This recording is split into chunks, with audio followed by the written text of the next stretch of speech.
Tim, I have a question for you, and I will call on Dan too, but he didn't. I want to make this point, and I'll call on Dan, give him a chance to talk. This base fee structure is structured around the anticipation that we're going to be producing so much trash as a community.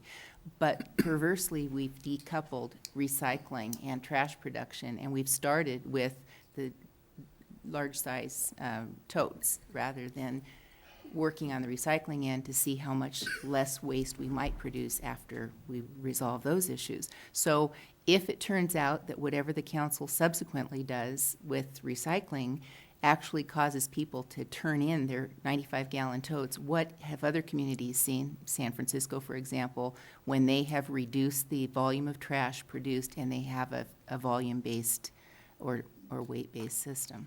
So, I mean, are we going to have to raise the base rates if we do a really good job at our recycling program? The base rate shouldn't change a bit. Even The if we base rate produce- has nothing to do with the volume.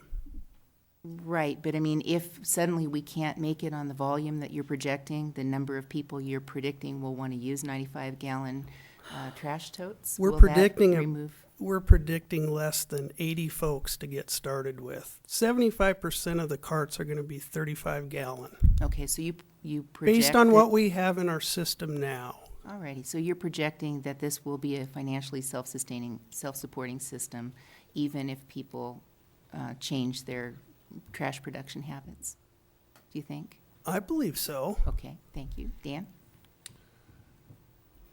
Tim, this is one thing that I wanted to kind of be proud of.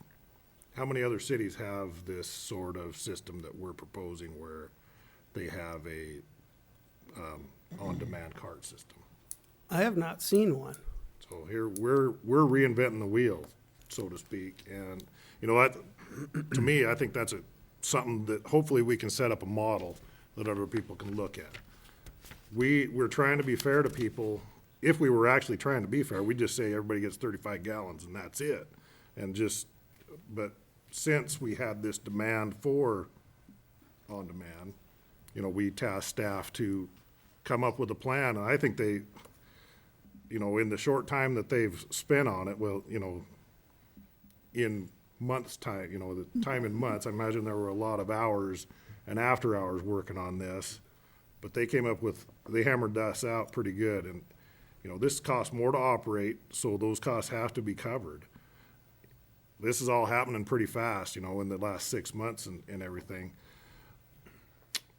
I think that, like Wayne said, I think we've talked it out. I think maybe we ought to, along with passing this forward, in 6 months, have the rate study committee get back together and look at how things are going so far, see if there's anything that needs to be adjusted by the time we get back around to adopting our new fee schedule in October with the new budget. And It's like Don Palmer, our finance director, has something to add to that. Don?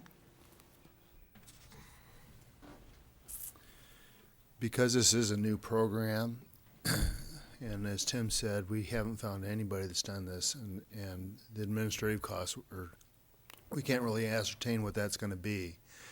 And while I would like to oblige to 6 months, I think it's going to take us about a year before we really know anything about this. There's three things. Three months is coming up that we haven't experienced yet.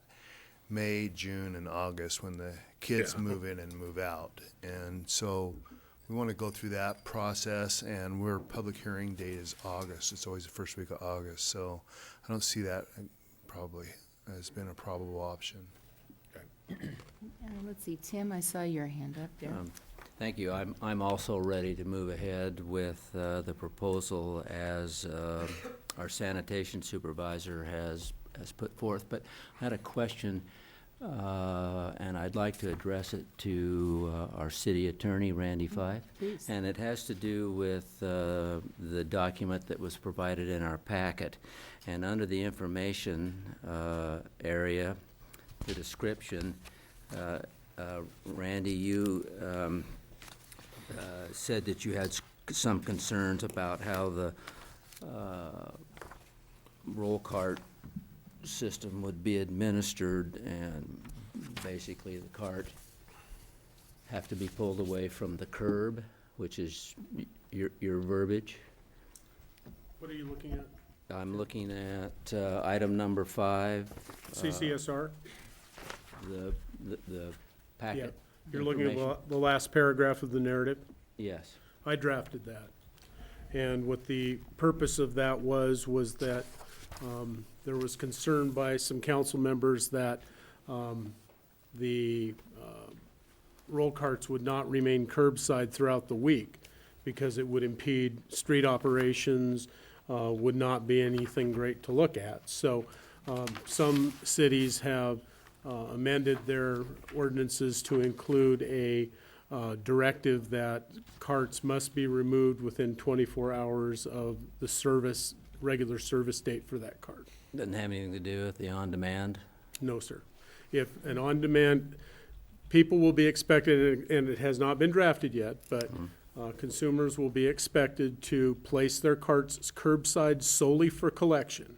Once the contents are collected, they must remove them from curbside within 24 hours, or whatever term the council decides to come up with. But the idea is have them out there to be emptied and then pull them back in. Only applies to curbs.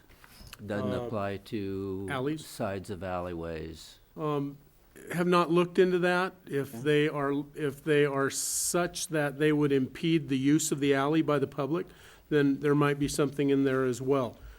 As I said, as it indicates in the CCSR, that hasn't been drafted yet because we haven't explored that, but we intend to. Thank you. Tim's initiative in asking a question to the city attorney did trigger a thought for me, though. Randy, is there any legal challenge that you would anticipate if the base fee were different for some user class than others in terms of, I mean, Tom was talking about, the trucks go by, they participate in the same recycling program, et cetera. So if on-demand users were charged a higher base fee than others, is that an issue, a legal issue? I suppose in a sense it's a legal issue, but as long as there can be some explanation about why there are different fees, then there's not anything illegal about that. There have to be categories in fees, and as long as you can explain what it is reasonably, then as the rate maker, you're allowed to distinguish. Otherwise, people wouldn't have different fees for anything. So it's legitimate. Okay, thank you. I don't want to leave somebody out here if you've come to speak to this issue. So before we end up getting a motion made up here, if somebody wants to, a citizen would like to speak to this, we'd invite you to come to our lectern and state your name and address for our record. And as always, we ask people be brief, please. Anybody? Okay. Thank you, Tim.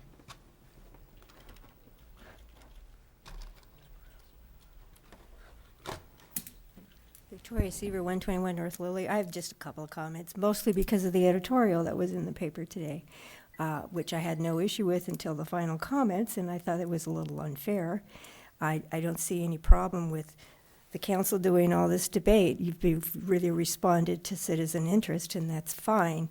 And I don't think that low trash users should be characterized as rapid recyclists that are out to stick it to everybody else. That's not what the issue is. We've just asked. I mean, any low trash user that I've talked to, the only thing we're really thinking about is us having low trash, and we don't want to pay 2, 4, 6, 8 times the amount of money to empty an empty trash can because you're dumping our air. There's just no point to it. So you've responded pretty well to that, and I'm grateful for that. I think there are a lot of people who are snowbirds or are gone for weeks at a time, or simply are one person and don't generate a lot of trash. And if you can go a month or 5 weeks, you're going to save a few bucks, and that makes me happy. And for incentives, there's only so much you can do. You have a balance point between where you're going to cultivate a practice and in order to deter a worse one, and you have to find that balance point. It's not going to be perfect. If you want to think about your tiered gallon usage, you can do that. It's not wrong to think about it, but you don't need to debate it forever, but there's nothing wrong with debating it, and I don't think you should be characterized negatively for doing that. So, you're going to take your best shot, and we're going to have a little bit of savings with on-demand. Nobody's going to get rich with it, but, make me happier. And then you come back in a year and you see where you're at. And that's how it works. So go for it. Thank you, Victoria. Anyone else? Atta girl. David Pierce, 716 East F Street. Speak up, David.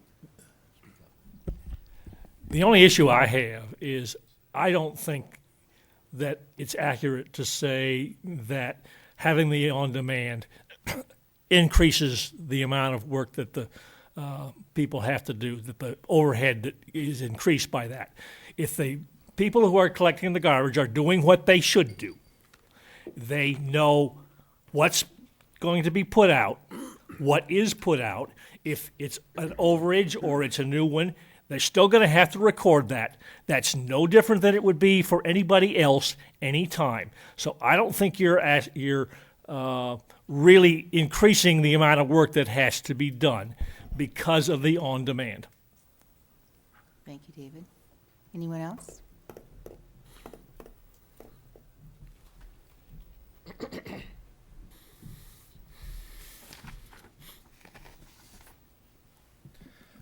My name's Dan Schoenberg, and I'm with Palouse Properties here in Moscow. I also had the distinction of being on the Sanitation Rate Committee and being that spokesperson, so we've got to wade through lots and lots of information. Luckily, they didn't make us go out and wade through the sanitation stuff as part of that. So I have a few comments and suggestions, Mayor and council members, you may want to consider in your debates. I think, first of all, as a property manager, you need to know that we're supportive of the roll cart system, because I think it's going to do a lot to help to keep our community cleaner, make levels of service a lot easier for individuals to understand. We recognize that we have we serve a lot of clientele in the community. We have tenants that have been with us for 30 years. And we have individuals who will be with us only for 1 or 2, and then they'll graduate and move on. And in a lot of senses, education of what's available in the community, what's available in the system, is a key part of that, especially for the newer members of our community, and realistically, some of the younger members of our community. So with that in mind, and with what we've seen in terms of some of the behaviors with the new overage charges that have been taking place, I would like to suggest that the council consider doing a limitation on the on-demand system. We see that in higher density areas, duplexes and above, and when we have a number of duplexes together, it's hard enough now to sort out sometimes which containers belong to which unit, let alone when there's overages, either from an extended vacation, spring break, Christmas break, or the continuous move-in, move-out, that we see that there's a lot of issues related to those over-service charges. And by having the continuous pickup on a weekly basis, that helps alleviate some of those issues associated to those over-service charges. And some of the, I don't think that some of the tenants know that it's theft of service. So I don't want to portray them as trying to scam the system or trying to take advantage, but they just don't know. And so they've got these extra bags, and they put it down, and they put it down in the group by where all the cans are, and we don't know who it belongs to. And an owner ends up getting charged for that, or a tenant ends up getting charged for that, and they don't even know that they've been charged for that, even if it didn't belong to them. So I think in the residential community, it's a lot easier, neighbor to neighbor, to know what's taking place. There's a lot of eyes there, and there's a lot of permanency there and an understanding of the system. We've seen an increase of use of mechanical containers at commercial properties for things being left behind. And we're trying to deal with those. We used to manage properties. I now think I manage dumpsters sometimes. And that's just part of the process. When we start talking about the fee structure, and having sat on the rate committee and studied those to a great extent and what's involved in with them, one thing I would encourage is that we certainly don't start playing around with the base fees.